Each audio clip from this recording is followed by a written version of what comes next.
This week, for second step, we are going to complete lessons 25 and 26, which marks the end of second step. This is the last video for the year. Today, we'll learn how to take responsibility for our actions and make things right. Think about a time when you caused harm, started a conflict, or escalated a conflict. Was it easy for you to take responsibility for what you did? If not, why?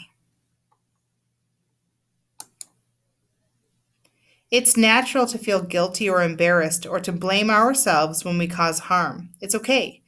That's why the first step in taking responsibility is to manage those strong feelings.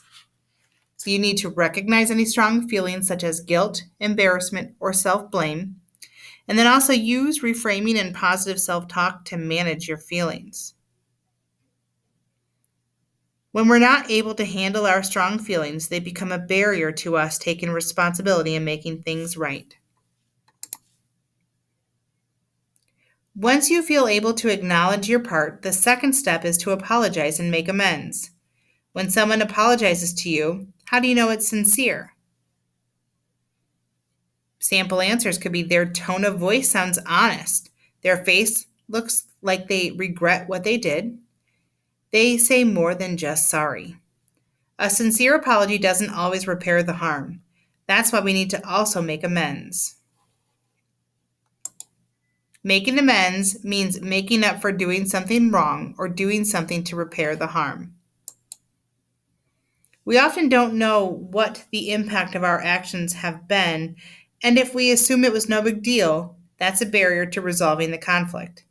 That's why we also need to ask the person we've harmed what we can do to make things as right as possible, and then make a plan to make amends.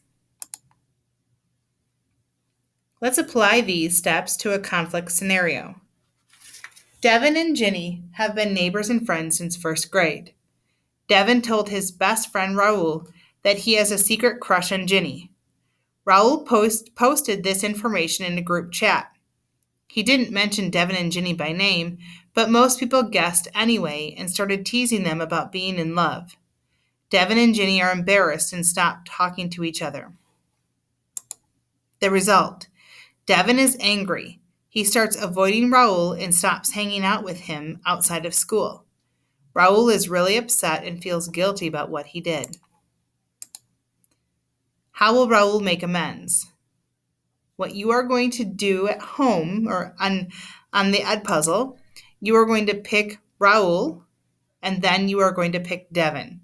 So for Raul, you're going to write a helpful thought that will help Raul manage his feelings. You will then also write a sincere apology to Devin. And then you are going to also, for Devin, you are going to pretend that you just listened to your apology you just wrote.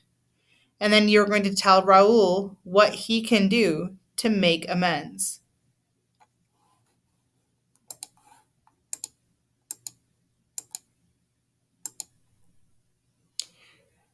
So the effects of taking responsibility. How would consistently taking responsibility for your actions affect your friendships and relationships, conflict situations? Taking responsibility for your actions is an important step for resolving a conflict. It can also go a long way toward restoring a relationship that was harmed. If you have a conflict with someone this week, take time to consider what your role was in it and be sure to own up to your part. Now we're going to move on to lesson 26. In this lesson, you'll create a tip sheet for resolving conflicts. You're going to create tips in the following categories. Do's, specific actions that help you handle or resolve a conflict and why they're important. Don'ts, specific actions to avoid because they escalate the conflict or are barriers to resolving a conflict. Things to remember, general actions or attitudes that help with resolving conflict.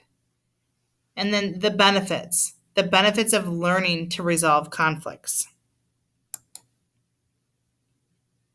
It's essential for your tip sheet to include common reasons conflicts escalate, emotion management strategies and how they help, perspective taking and why it's important, and steps for resolving conflicts and key things to do at each step.